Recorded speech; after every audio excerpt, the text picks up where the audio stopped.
Барлықтарыңызға қайырлы күн. Бүгін мен өз каналымда ең оңай әрі дәмді сметаниктің рецептімен бөлісетін боламын. Видеоны соңына дейін қараңыздар.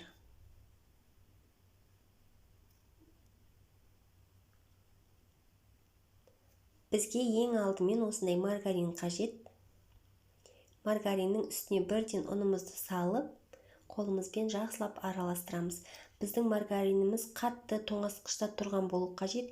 Егер маргариніміз жұмсақ, еріген болса, қамыр дұрыс шықпай қалуы мүмкін. Жақсылап қолымызбен араластырамыз. Бізде ұнтақ шығу қажет. Үстіне жұмыртқамызды саламыз. Шекерімізді саламыз. Қопсытқышты саламыз. Барлығын тағы да араластырып, қолымызбен біріктіреміз. Бізде қамыр дайын болып қалды. Дайын болған қамырымызды пакетке салып, жай ғана үй температурасында 10 минут ұстаймыз. Қамыр дайын болғанға дейін біз салмасын дайындап аламыз. Ол үшін бізге қаймақ қажет. Бір жұмыртқа саламыз.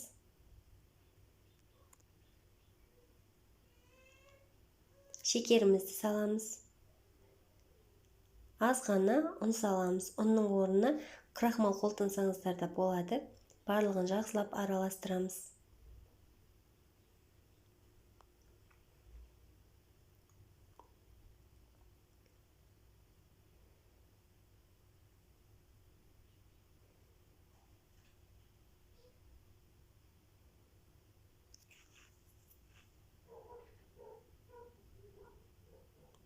Бізде қаймағымыз дайын болды.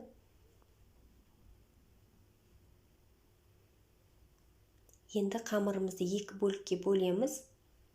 Көп мөлшердегі бөлігін формамыздың асты жағына осылай жайып шығамыз.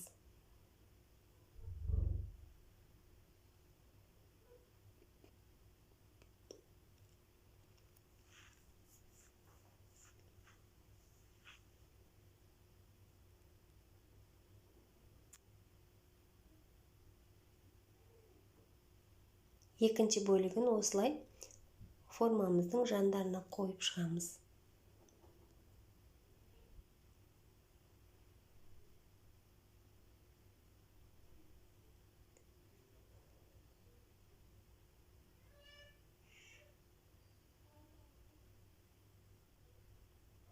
Осылай барлығын жасап болғаннан кейін жаңағы қаймағымызды бетіне құямыз.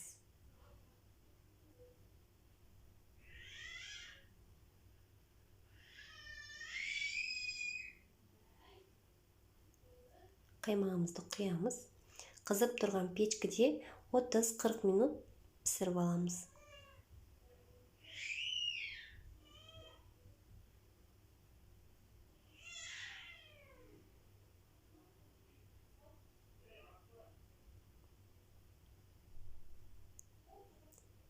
Бізде уже дайын болды.